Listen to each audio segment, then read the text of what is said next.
ପବିତ୍ର ଶିଶୁ ଅନନ୍ତଙ୍କର ପରିବାର ତୀର୍ଥରୁ ବଳିଆ ସମସ୍ତଙ୍କର ମଙ୍ଗଳ କାମନା କରୁଛି।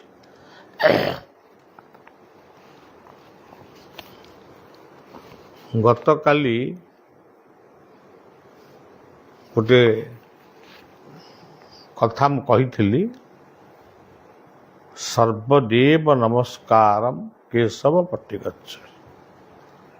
କେଶବ ଶବ୍ଦର ଅର୍ଥ ହେଉଛି ଅନନ୍ତ।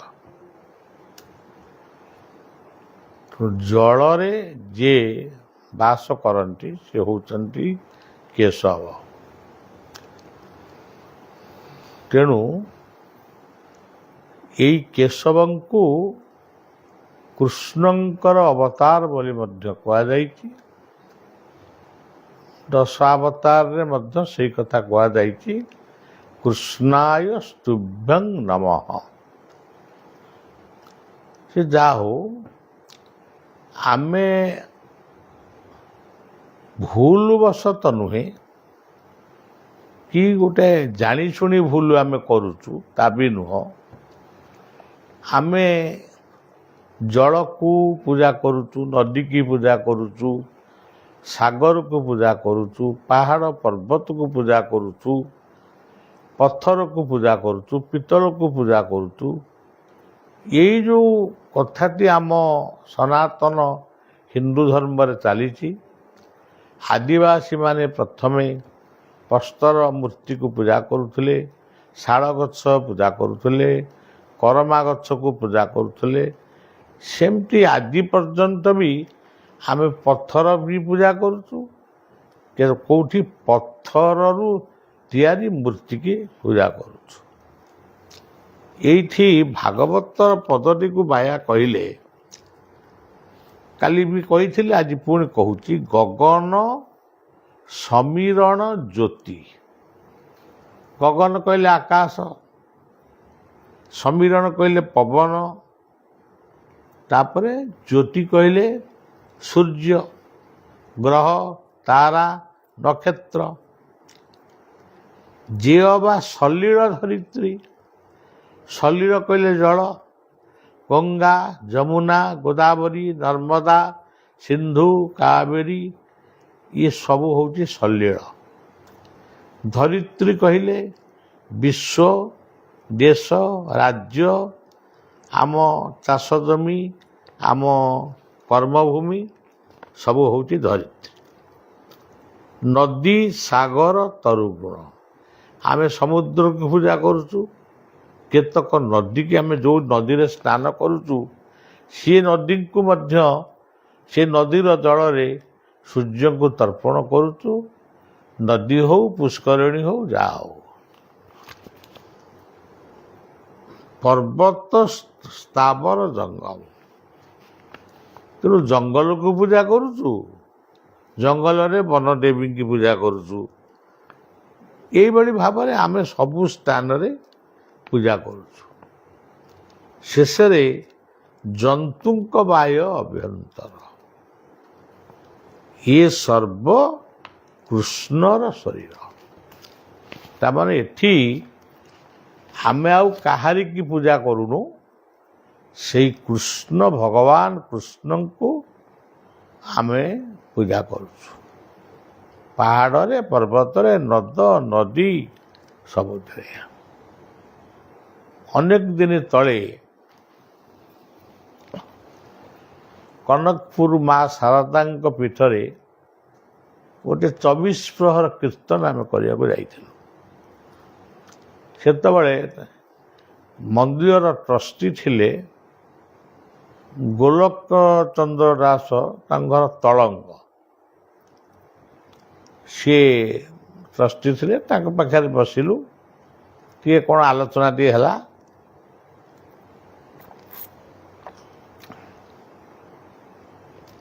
ସେ ଗୋଟେ କଥା କହିଥିଲେ, ହିନ୍ଦୁ ପଥରକୁ ପୂଜା କରେ ନା, ହିନ୍ଦୁ ପଥରରେ ପୂଜା କରେ, ପିତ୍ତଳରେ ପୂଜା କରେ। ସେ ପିତ୍ତଳକୁ ପୂଜା କରେ ନା, ପିତ୍ତଳରେ ପୂଜା କରେ। ଏଇଭଳି ଭାବରେ ତାଙ୍କର ସେ କଥାଟି ଆଜି ପର୍ଯ୍ୟନ୍ତ ମୋର ମନେ ଅଛି ଯେ ପ୍ରକୃତରେ ଆମେ ଯେଉଁଠି ଯେଭଳି ଭାବରେ ପୂଜା କରୁଛୁ, ମାଟିକି ପୂଜା କରୁଛୁ କି ମାଟି ତିଆରି ମୂର୍ତ୍ତିକି ପୂଜା କରୁଛୁ, ଇଏ ହେଉଛି ବାହ୍ୟ, କିନ୍ତୁ ପୂଜା କରୁଛୁ ସେଇ ସର୍ବଶକ୍ତିମାନଙ୍କୁ। ଏବଂ ଆମେ ଯେତେ ଥର ଯେଉଁଠି ଯେଭଳି ଭାବରେ ତାଙ୍କୁ ପ୍ରଣାମ ବା ନମସ୍କାର ଜଣେଇଲେ ସେ ସମସ୍ତ ନମସ୍କାର ବା ପୂଜ୍ୟ ପୂଜା ସେ ଜଣଙ୍କ ପାଖରେ ଯାଇ ପହଞ୍ଚିବ। ଯେମିତି ଦେଖ ଏ ଯେତେ ନଦ ନଦୀ ପ୍ରବାହେ ମିଳନ୍ତି ଜଳଧି, ଲବଣ ଜଳେ ସେ ମିଶନ୍ତି ସୁନାମ ଗୁଣ ପାସରନ୍ତି। ଠିକ୍ ସେଇଆ ଆଉ। ଏ ଯେତେ ନଦ ନଦୀ ଆମେମାନେ ଦେଖୁଛୁ, ତୀର୍ଥ ନଦୀ ରୂପରେ ତାଙ୍କୁ ପୂଜା କରୁଛୁ, ସେ ଯେତେବେଳେ ସମୁଦ୍ରରେ ମିଶିଯିବେ ତାଙ୍କର ଆଉ ସତ୍ତା କିଛି ରହିବ ନାହିଁ। ଗୀତା ମଧ୍ୟ ସେଇ କଥା କହିଲେ, ତଥା ନଦୀନାଂ ବହବମ୍ବବେଗା ସମୁଦ୍ରମେବାଭିମୁଖା ଦ୍ରବନ୍ତି। ତେଣୁ ଏହା ଯଦି ସତ୍ୟ, ତେଣୁ ଆମକୁ ସମସ୍ତଙ୍କୁ ମାନିବାକୁ ପଡ଼ିବ। ଆମେ ଯେଉଁଠି ଯାହାଙ୍କୁ ନମସ୍କାର କଲେ ବି ସେଇ ଗୋଟିଏ ସ୍ଥାନରେ ପହଞ୍ଚିବେ। ବାବାଜୀ ରାମଦାସ ଯେତେବେଳେ ଗୋଟିଏ ମସଜିଦ ଦେଖନ୍ତି, ସେ ନିତାଇ ଗୁରୁ ହରିବୋଲ କହିକି ଶାସ୍ତାଙ୍କ ଦଣ୍ଡବତ କରନ୍ତି। ତାକୁ ଭକ୍ତମାନେ ଭାବନ୍ତି ଯେ ବାବାଜୀ ତ ସବୁବେଳେ କୀର୍ତ୍ତନରେ ଭୋଳ, ତେଣୁ ସଂକୀର୍ତ୍ତନରେ ଭାବାବେଶରେ ଇଏ ମନ୍ଦିରକୁ ବୋଧେ ନିତାଇ ଗୌରଙ୍କ ମନ୍ଦିର ବୋଲି ଭାବି ନମସ୍କାର କରୁଛନ୍ତି। ତାଙ୍କୁ ପଚାରନ୍ତି, ଗୁରୁଦେବ ସେ ତ ମସଜିଦଟା ଆପଣ କାହିଁ ନମସ୍କାର କଲେ? ନା ନାହିଁ, ଇଏ ଇସଲାମ ମାନେ ମୁସଲମାନଙ୍କ ପାଇଁ ଇଏ ମସଜିଦ, କିନ୍ତୁ ମୋ ପାଇଁ ଇଏ ହେଉଛି ମାନେ ନିତାଇ ଗୌରାଙ୍କ ମନ୍ଦିର। ତେଣୁ ଆମର ଯେଉଁ ସନାତନ ଧର୍ମର ଯେଉଁ ସନ୍ଥ ମହାପୁରୁଷମାନେ ଜନ୍ମ ହେଇଥିଲେ, ଏବେ ବି ଅଛନ୍ତି, ସେମାନେ ସବୁ ଭିତରେ ସେଇ ପରମାତ୍ମାଙ୍କୁ ବା ବ୍ରହ୍ମକୁ, ସେ ଯେ ସମସ୍ତେ ପରମାତ୍ମା ବ୍ରହ୍ମକୁ ଦେଖିଛନ୍ତି ଏକଥା ମଧ୍ୟ ମୁଁ କହୁନି, କିନ୍ତୁ ସେଇ ଯେଉଁ ଗୋଟିଏ ସତ୍ତା, କେହି ଜଣେ ସତ୍ତା ଆମ ଅଲକ୍ଷ୍ୟ ଅଦୃଶ୍ୟରେ ରହିଛି। ଏଇ ସମଗ୍ର ସୃଷ୍ଟିର ପ୍ଲାନ୍, ସବୁ ପ୍ଲାନିଂ ସବୁ ଗୁଡ଼ାକ ସିଏ ହିଁ କରିଛନ୍ତି, ପ୍ରକୃତି ମାଧ୍ୟମରେ କରିଛନ୍ତି। ଗୀତା ବି କହୁଛି, ମୟାଧକ୍ଷଣ ପ୍ରକୃତି ସୁୟତେ ସଚରାଚର। ପ୍ରକୃତି ମାଧ୍ୟମରେ କରୁଛନ୍ତି, କିନ୍ତୁ ଗୋଟେ ଯାହାକୁ କୁହାଯାଏ ଅନସିନ୍ ପାୱାର, ସେ ଅଦୃଶ୍ୟ ସତ୍ତା କିଏ, ସେଇ ତାଙ୍କୁ ହିଁ ଖୋଜି ଖୋଜି କିଏ କେଉଁ ନାମରେ ତାଙ୍କୁ ସମ୍ବୋଧନ କରୁଛି। ଏଇ ହେଉଛି କଥା। ଜଗନ୍ନାଥ ଗୋଟେ ଶବ୍ଦ। ବାବାଙ୍କୁ ଜଣେ ପଚାରିଲେ, ଭକ୍ତର ଜଗନ୍ନାଥ, ଜଗନ୍ନାଥ କେବଳ ଭକ୍ତର, ଇଏ କଥାଟା କ'ଣ ସତ୍ୟ କି? ପ୍ରକୃତରେ ସତ୍ୟ। ଜଗନ୍ନାଥ କହିଲେ ସର୍ବବ୍ୟାପକ, ଜଗତର ନାଥ। ନହେଲେ ଯଦି ସର୍ବବ୍ୟାପକ ହେବେନି, ସେ ଜଗନ୍ନାଥ କେମିତି ହେବେ? ବିଶ୍ୱନାଥ, ଲୋକନାଥ, ପଶୁପତିନାଥ, ଇଏ ତିରୁପତି ନାଥ, ଇଏ ସବୁ ଶବ୍ଦକୁ ଯଦି ବା ଅନନ୍ତ, ଅଲେଖ, ଇଏ ସବୁ ଶବ୍ଦକୁ ଯଦି ଭଲ ଭାବରେ ବ୍ୟାଖ୍ୟା କରାଯାଏ, ସେ ନିର୍ଦ୍ଦିଷ୍ଟ ସ୍ଥାନର କି ନିର୍ଦ୍ଦିଷ୍ଟ ଧର୍ମର ନୁହେଁ, ସେ ସର୍ବବ୍ୟାପକ, ସେ ସବୁଠି ପୁରି ରହିଛି।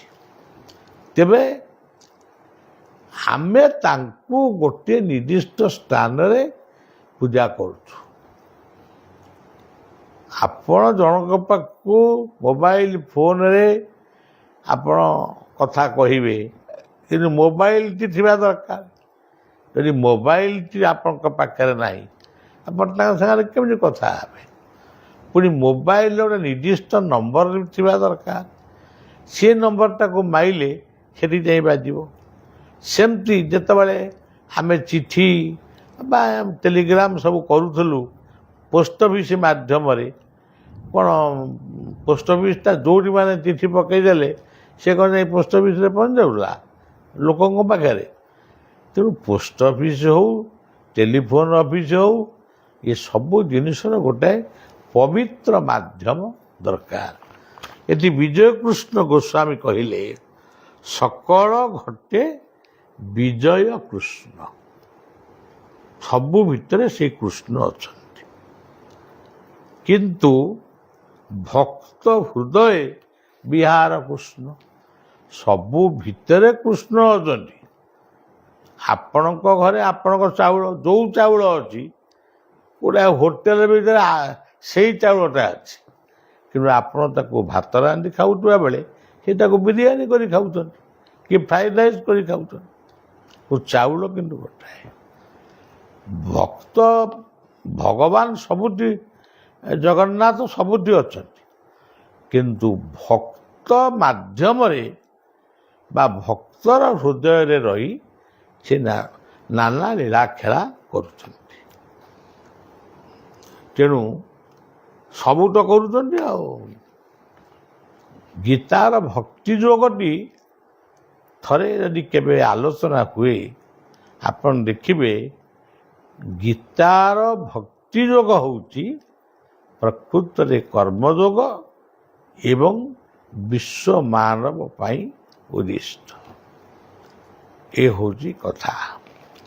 ସେଥିପାଇଁ କୁହାଗଲା, ସକଳ ଘଟେ ନାରାୟଣ ବସନ୍ତି ଅନାଦି କାରଣ।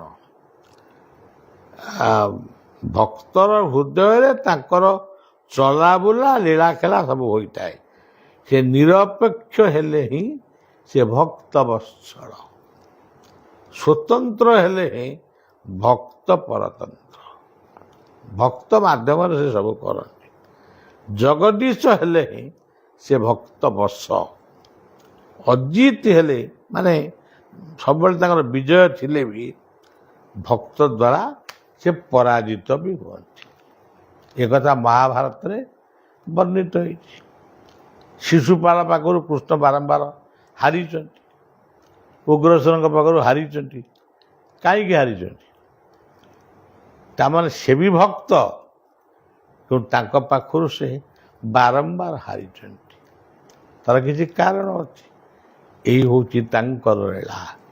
ଏ ସୃଷ୍ଟିରେ ଯେତେ ଲୀଳା ଲାଗିଛି, ଇଏ ରହିବା ପାଇଁ, ଶୋଇବା ପାଇଁ, ଖାଇବା ପାଇଁ, ବୁଲିବା ପାଇଁ, ପୁଅ ଝିଅ ପାଇଁ, ଏଇ ତ ଲୀଳା। 4-5ଟି କଥା। ଆଉ ମାତ୍ର 4-5ଟି କଥାକୁ ନେଇ ଇଏ ସଂସାରରେ ସବୁ ଲୀଳା ଖେଳା ଚାଲିଛି।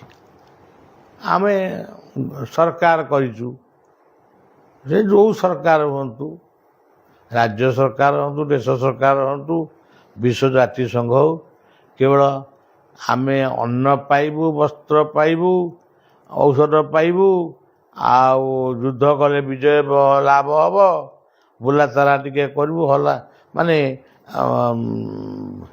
ଟୁରିଷ୍ଟ ପ୍ଲେସ୍ ଯାକୁ କହନ୍ତି, ଦର୍ଶନୀୟ ସ୍ଥାନ ବୁଲିବୁ, ଭଲ ଲୁଗାପଟା ଟିକେ ପିନ୍ଧିବୁ, ଭଲ ଘରେ ଶୋଇବୁ ଭଲ ଖଟରେ, ହୋଟେଲରେ ଶୋଇବୁ ଆଉ ଟିକେ ଭଲ ଖଟରେ, କିନ୍ତୁ ଶୋଇବୁ ତ। ଆଉ ତେଣୁ ଏଇ 5-6ଟି କଥା ବ୍ୟତୀତ ଆମ ଓଡ଼ିଆ ଲୋକ କଥା ପେଟେ ଚାଖଣ୍ଡେ।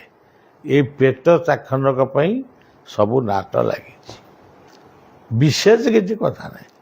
ସମ୍ବିଧାନ ସେଇଥିପାଇଁ ତିଆରି ହେଇଛି। ଆଉ ସେଇଥିପାଇଁ ପାର୍ଲାମେଣ୍ଟରେ ଏସେମ୍ବଲି, ରାଜତନ୍ତ୍ର, କମ୍ୟୁନିଜିମ୍ ଶାସନ, ଏକଛତ୍ର ଭାରତ ଶାସନ ସବୁ ଚାଲିଛି ଗୋଟେ ହାତ ରେଖାରେ 5-6ଟି କଥା ପାଇଁ, ଆଉ କିଛି ନାହିଁ। ଇଏ 5-6ଟି କଥା ପରେ ଆଉ ଗୋଟେ କ'ଣ ଏମିତି କିଏ ଚନ୍ଦ୍ରମଣ୍ଡଳକୁ ଯିବ, କିଏ ମଙ୍ଗଳ ଗ୍ରହକୁ ଯିବେ, ଏଇ ତ କଥା। ଆଉ ତେଣୁ ଏ ସର୍ବକୃଷ୍ଣ ଜନ୍ତୁଙ୍କ ବାହ୍ୟ ଅଭ୍ୟନ୍ତର ଏ ସର୍ବକୃଷ୍ଣର ଶରୀର। ଜୟ ଗୁରୁ ଜୟ ଗୁରୁ ଜୟ ଜଗନ୍ନାଥ। ଜୟ ଗୁରୁ ଏ ଦୁଇଟା ଜୟ, ଗୋଟାଏ ହେଉଛି ଜୟ ଆଉ ଗୋଟାଏ ହେଉଛି ବିଜୟ। ଜୟ ଜଗନ୍ନାଥ। ଜଗନ୍ନାଥ କହିଲେ ତା ଭିତରେ ସମଗ୍ର ଆଲ୍ଲା ରହିଲେ, ଗଡ୍ ରହିଲେ, ବାହେଗୁରୁ ରହିଲେ, ବୁଦ୍ଧ ରହିଲେ, ସବୁ ତ ରହିଲେ ତାରି ଭିତରେ ଆଉ। ଜଗତର ନାଥ। ଆଉ ଯେଉଁଠି ସନ୍ଦେହ ନାହିଁ, କୃପଣତା ନାହିଁ, ଉଦାସୀନତା ନାହିଁ, ସିଏ ହେଉଛି ବୈକୁଣ୍ଠ। ଯେଉଁଠି ଏଗୁଡ଼ାକ ଅଛି, ଅପରିଷ୍କାର, ଅପରିଚ୍ଛନ୍ନ, ହିଂସା, ବାଦ, କପଟ, ଚୁଗୁଲି, ଆଛୁରାକ ନର୍କ ଆଉ। ତେଣୁ ପ୍ରଥମେ ଜୀବନ ହେଉଛି ବୈକୁଣ୍ଠ, ପରିବାର ହେଉଛି ବୈକୁଣ୍ଠ, ମନ୍ଦିର ହେଉଛି ବୈକୁଣ୍ଠ, ଆମ ଦେଶ ଆମ ପାଇଁ ବୈକୁଣ୍ଠ। କଥାଟି ଏଠି ରଖିବା। ଓମ୍ କୃଷ୍ଣ ମଧୁସୂଦନ ବାସୁଦେବ ଜନାର୍ଦ୍ଦନ। ଜୟ ଗୁରୁ ଜୟ ଜଗନ୍ନାଥ। ଜୟ ଗୁରୁ ବୈକୁଣ୍ଠନାଥ। ଜୟ ଗୁରୁ ଜୟ ଗୁରୁ ଜୟ ଗୁରୁ।